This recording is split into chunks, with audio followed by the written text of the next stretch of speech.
Hello बच्चों, तो चलो नेक्स्ट टॉपिक आज हम जानेंगे मोशनल ईएमएफ इस चैप्टर का। सॉरी, थोड़ा वीडियो डिले होता जा रहा है, बट मैं ट्राई कर रहा हूँ कि आपको कॉन्स्टेंटली मैं प्रोवाइड कर सकूं। चलो जी, तो मोशनल ईएमएफ जो है,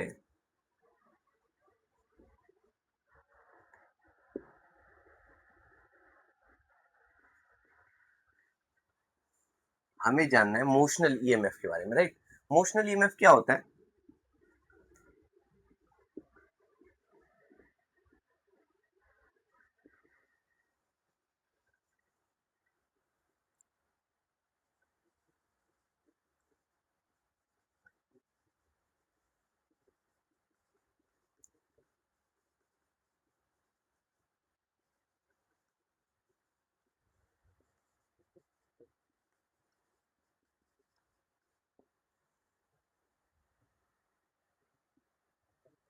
इस बात को समझो, मोशनल ईएमएफ का मतलब है the EMF induced across the ends of a conductor due to its motion in a in a magnetic magnetic magnetic field. तो इन बातों को जरा समझते हैं, ये मैंने क्या लिखा है, मोशनल ईएमएफ का क्या मतलब है, एक्चुअली है क्या ये बातें, इन बातों को थोड़ा समझते हैं अच्छे से। सपोज करो मैंने क्या करा, यहाँ पे एक मैग्नेटिक फील्ड है हमारे पास, इसमें मैंने एक कंडक्टर को प्लेस कर दिया। अब ये कंडक्टर को जो मैंने प्लेस करा है, इसमें एक मैं मूवेबल आर्म पी क्यू मान लो ये मूव कर सकता है, और यहां से यहां तक का डिस्टेंस मैंने एक्स लेट कर लिया, राइट। ये जो डिस्टेंस एक्स है बच्चे, और ये लेंथ इसका मूवेबल आर्म का एल है। अब क्या है, आपको मालूम है इंड्यूस ईएमएफ, ईएमएफ जो होता है वो तभी इंड्यूस होता है जब आप क्या करते हो, हमें फ्लक्स को चेंज करते हैं। फ्लक्स अगर चेंज होगा तो ईएमएफ जो है बनेगा ही बनेगा। तो फ्लक्स को चेंज करने के दो मेथड हमारे पास, या तो मैग्नेटिक फील्ड को मैं बार बार चेंज करता रहूं, या तो मैं एरिया को चेंज करूं, क्योंकि phi B equals to B into A होता है। बी ए कॉस थीटा जो हमने पढ़ा था, राइट। बी ए कॉस थीटा होता है। अगर समझ में आया क्या? पक्का ना, बी ए कॉस थीटा होता है, पक्का समझ में आ गया? ठीक है जी। तो अब देखो पी क्यू जो हमारे पास लेंथ जिसका एल है, और यहां से यहां तक का डिस्टेंस को मैंने एक्स लेट कर लिया। बच्चे, पी क्यू मूव कर सकता है इजिली। इसको अगर मैं मूव करके यहां लेके चला जाऊंगा, सपोज करो ये यहां आ जाएगा, यहां आ जाएगा, यहां आ जाएगा, यहां आ जाएगा, ये मैंने मूव करा कि इसको इधर लेके चला गया, तो एरिया डिक्रीज हो जाएगा। यस और नो? देखो ना, एक्स का वैल्यू यहाँ पे कुछ और है, यहाँ पे कुछ और हो जाएगा, चेंज हो गया ना बच्चे। आप जब इसको शिफ्ट कर रहे हो, इस तरफ मूव करा रहा हूं मैं, तो ये शिफ्ट करेगा, तो एरिया में चेंजेस आ रहा है, और एरिया में चेंजेस आ रहा है तो फ्लक्स तो बनेगा बनेगा। और जो ही फ्लक्स में चेंजेस होगा तो हमारा काम हो जाएगा, क्या मिल जाएगा हमें? ईएमएफ मिल जाएगा। तो मोशनल ईएमएफ का मतलब है the EMF induced across the ends of a conductor due to its motion in a magnetic field. तो हमने कंसीडर कर लिया, कंसीडर अ रेक्टेंगुलर कॉइल, है ना। हमने क्या ले लिया,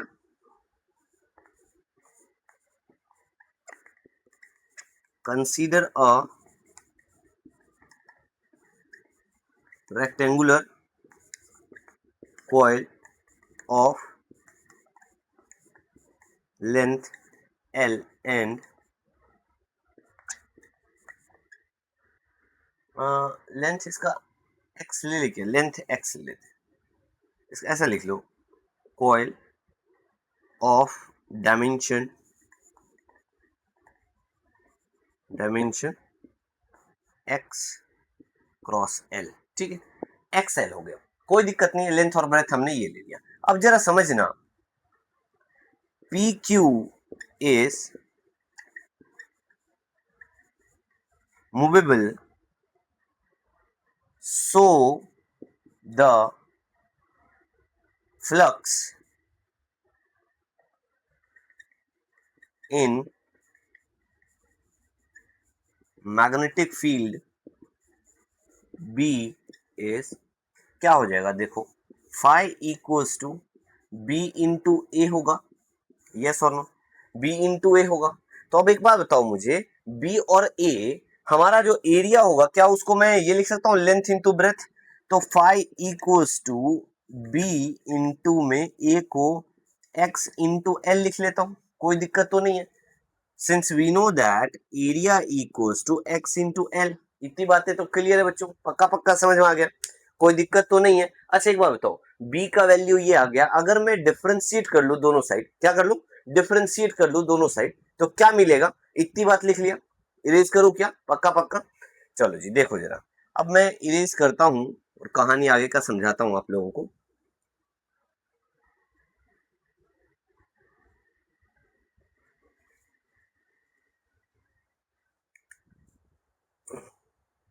इतनी बात क्लियर समझ में आ गया।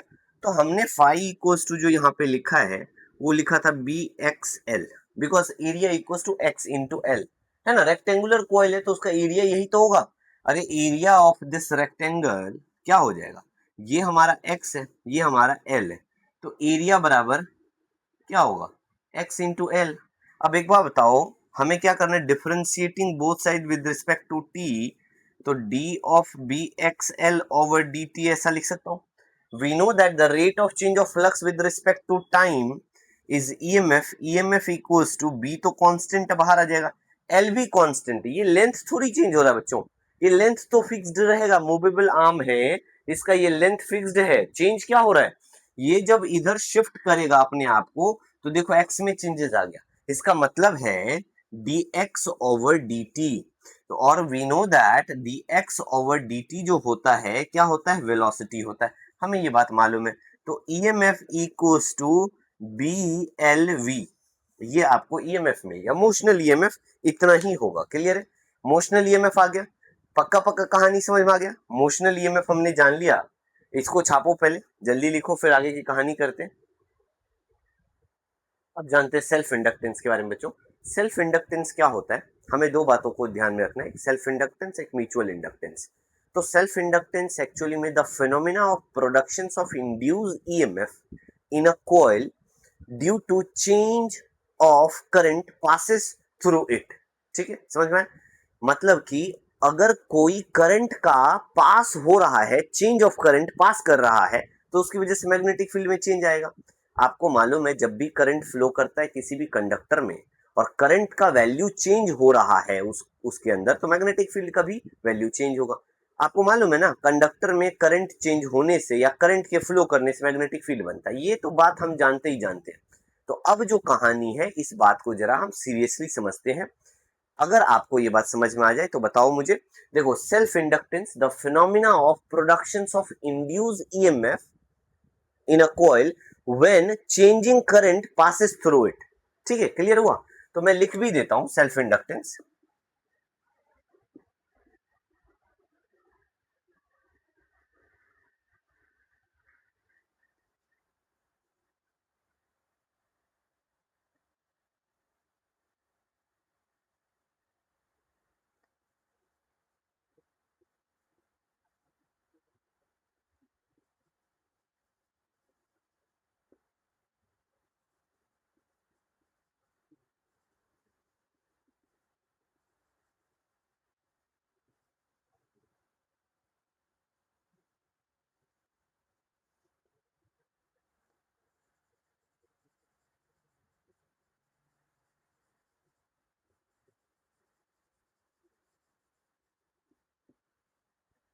The phenomenon of productions of induced EMF in a coil when changing current passes through it। ठीक है बच्चों, क्लियर हुआ, ये बात समझ में आ गया।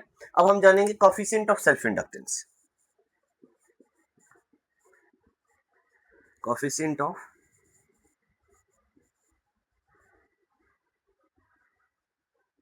Self inductance, coefficient of self inductance में आपको क्या याद रखना है,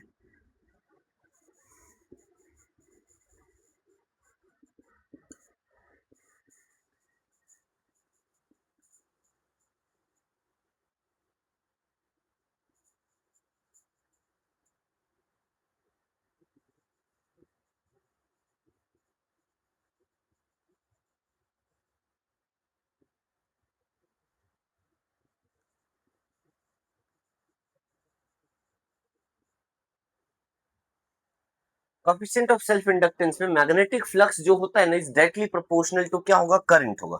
तो फाई इज प्रोपोर्शनल टू आई हो गया। तो अब एक बार बताओ, फाई बी प्रोपोर्शनल आई के है, अगर मैं प्रोपोर्शनलिटी हटाऊंगा phi B equals to L of I आ जाएगा। यहाँ पे जो एल है ये आपका कोफिशिएंट ऑफ सेल्फ इंडक्टेंस है, where L is the coefficient of self inductance. इतनी बात क्लियर है बच्चों? इतनी सी बात समझ में आ गया, सेल्फ इंडक्टेंस एल होता है। अच्छा, एल का एसआई यूनिट भी आपको जानना पड़ेगा। SI unit of self inductance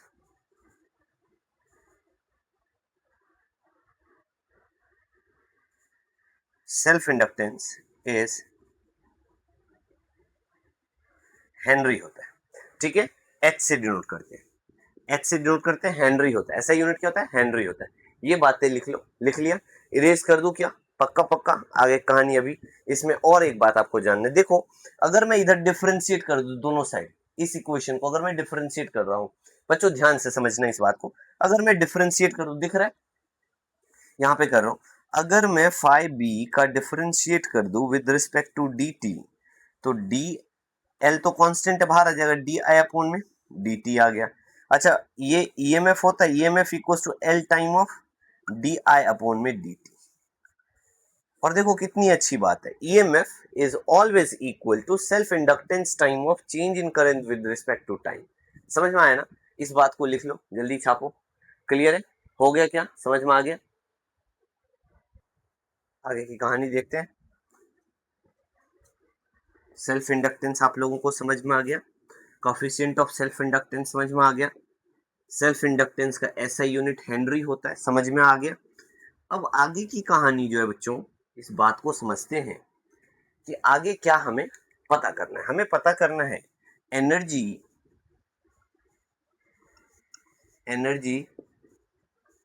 stored in self inductance. Self inductance में एनर्जी कितना होगा? रुक जाओ, मैं मार्कर में इंक जरा डाल लूं। तो energy stored in self inductance की अगर मैं बात करूंगा, तो हमें मालूम है पावर जो होता है, पावर इक्वल्स टू क्या लिखते हो? वी आई लिखते हो, तो E M F into I लिख सकता हूँ। अच्छा, पावर को क्या मैं D W upon D T भी लिख सकता हूँ, कोई दिक्कत नहीं है। और ई एम एफ जो प्रीवियस अभी जो मैं पढ़ाया आपको, उसमें हमने E M F equals to क्या लिखा था? एल डी आई अपॉन में डी टी। यस और नो? याद करो, अभी ये लिखा है ना, अगर मैं ई एम एफ की value L time of D I upon में डी टी इंटू में आई पुट कर दूंगा, कोई दिक्कत तो नहीं है। अच्छा, डी टी कैंसिल हो जाएगा, दोनों साइड है, गाली तो नहीं दे रहे हो बच्चों? ठीक है, D W equal to L I D I हो जाएगा। यस और नो? इंटीग्रेट कर लो। अब वर्क डन डी डब्ल्यू का इंटीग्रेशन तो डब्ल्यू होता है, मालूम आप लोगों को। अच्छा, एल जो है ये तो कांस्टेंट है। सर आपको कैसे मालूम पड़ता है कि एल ही कांस्टेंट है, आई नहीं है कांस्टेंट? क्योंकि बच्चे देख रहे हो आई के साथ डी आई लगा है।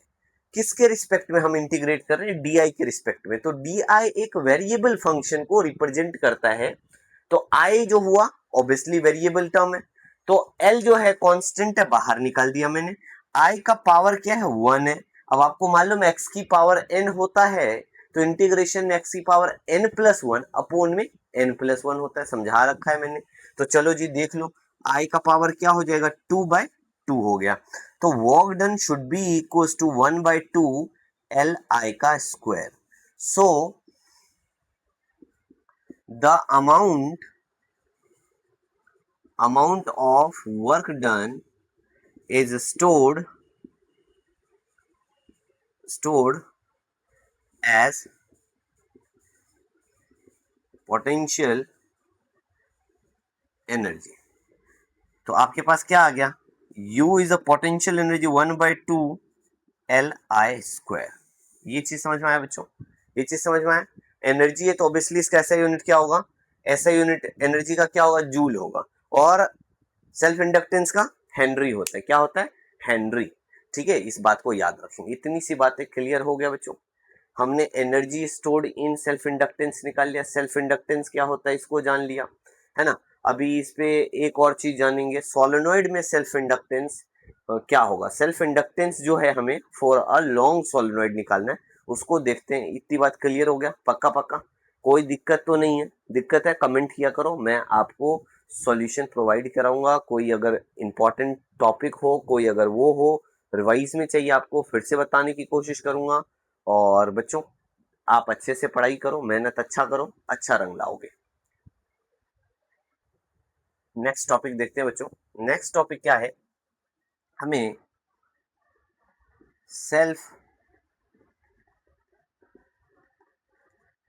Self inductance of a long solenoid की बात करें। तो self inductance of long solenoid में सबसे पहले हमें कंसीडर करना है, consider a long solenoid of length L and radius R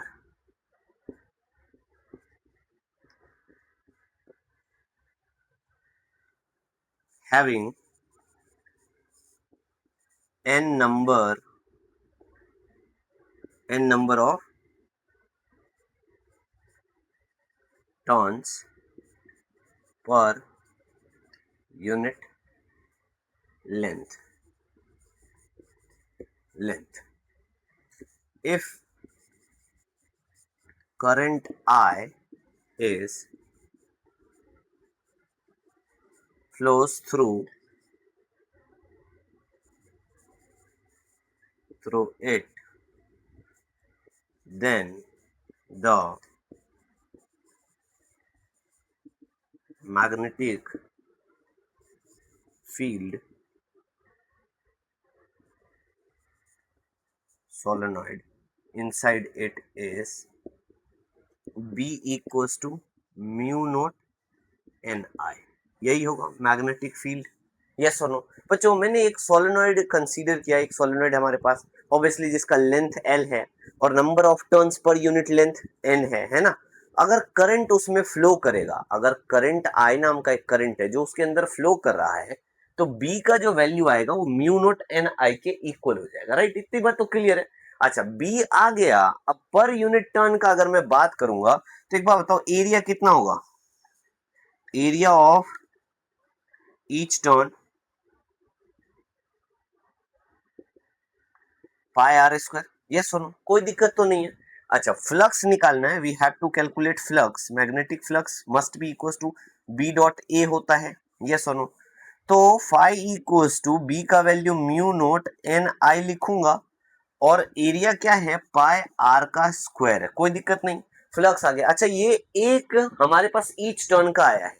अब कितना टर्न है हमारे पास, N number of turn per unit length है अप टू लेंथ एल, तो टोटल नंबर ऑफ टर्न जो है हमारे पास वो क्या है, एन एल हो जाएगा, मल्टीप्लाई हो जाएगा ना बच्चों। अरे समझ में आ रहा है क्या, ये समझा देता हूं फिर से। Mu naught N I pi R square into में एन एल, ये बात आपको समझ में नहीं आया। For total number of turns, ये बात नहीं समझ में आया ना। टोटल नंबर ऑफ टर्न्स के लिए मैंने एन एल क्यू मल्टीप्लाई किया, ये बात समझ में नहीं, अभी समझाता हूँ, फील करो। एक बात बताओ, एक यूनिट में मैंने एन नंबर ऑफ टर्न्स क्या करा है, मैंने बाइंड करा एक यूनिट में एन नंबर ऑफ टर्न्स। तो टोटल अगर इसका लेंथ एल है तो टोटल का कितना आ जाएगा, एक unit multiply by total length. Yes और नो, तो एक यूनिट का मैंने यहां तो निकाल दिया, mu naught N I pi R square एक यूनिट का निकाला। अब इसमें कितने हैं, कहां तक जाना है हमें, एल लेंथ तक जाना है, तो इसीलिए एन इंटू एल करना पड़ेगा। 5e का वैल्यू मिल गया, ठीक है सर, इतनी बात तो क्लियर हो गया, समझ में आ गया। इरेज कर दूं क्या, इतनी बात क्लियर है, इरेज करूं पक्का पक्का, देख लो छाप लिया। चलो जी, अब आगे की कहानी देखते हैं। आपने अभी जो फ्लक्स आपके पास आया है 5b इक्वल्स टू, वो लिखा आपने mu naught N into N, N का स्क्वायर हो जाएगा, आई है, पाई है, आर स्क्वायर है और एल है, यही है। देखो N into N, N square हो गया, आई है, आई लिख दिया मैंने, म्यू नोट लिख दिया, पाई आर लिख दिया। अच्छा एक बात बताओ, अभी आपको मैंने जब कोफिशिएंट ऑफ सेल्फ इंडक्टेंस बता रहा था उसमें मैंने एक बात बताया था आपको, क्या फाई एल जो है एल टाइम ऑफ आई के इक्वल होता है, यस और नो? इसको सेकेंड इक्वेशन मानो, ऊपर वाले को फर्स्ट इक्वेशन मानो। This is first equation, this is second equation. कोई दिक्कत है? इतनी सी बात समझ में नहीं आया हो तो पूछो फिर से। क्लियर है? इतनी बात समझ में आ गया? अच्छा एक बात बताओ, फाइव बी जो एल इंटू आई के इक्वल है और ये भी फाइव बी है मैग्नेटिक फ्लक्स, ये भी मैग्नेटिक फ्लक्स है, क्या इस दोनों को इक्वेट कर सकता हूं बच्चे? गाली देने वाली बात तो नहीं है, कोई दिक्कत वाली बात तो नहीं है? नहीं है सर, कर दो। L I equals to mu naught N का square I pi R square L. कोई दिक्कत नहीं, इतनी सी बात क्लियर है? अच्छा अब यहां से हमारे पास आई का वैल्यू यहां भी है, आई यहां भी है, तो आई कैंसिल हो जाएगा। आ गया ना समझ? पक्का पक्का आई कैंसिल होगा ना? क्लियर है? तो L equals to mu naught N का square pi R square L. This is the self inductance of a long solenoid, self inductance of a long solenoid. Clear है बच्चों? सर तो नहीं चकरा रहा? सर जो तेरा चकराए दिल डूबा जाए आ जाओ, सॉरी। चलो बच्चों इतनी बातें देख लो, क्लियर है? समझ में आया? पक्का इरेज करूं क्या?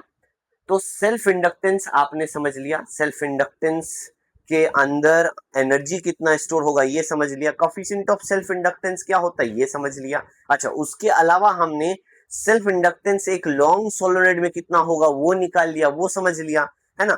अब हम म्यूचुअल इंडक्टेंस की बात करेंगे, लेकिन अभी नहीं, आज के लिए इतना ही। क्लियर है बच्चों? समझ में आया? पक्का पक्का। चलो जी, बाय बाय।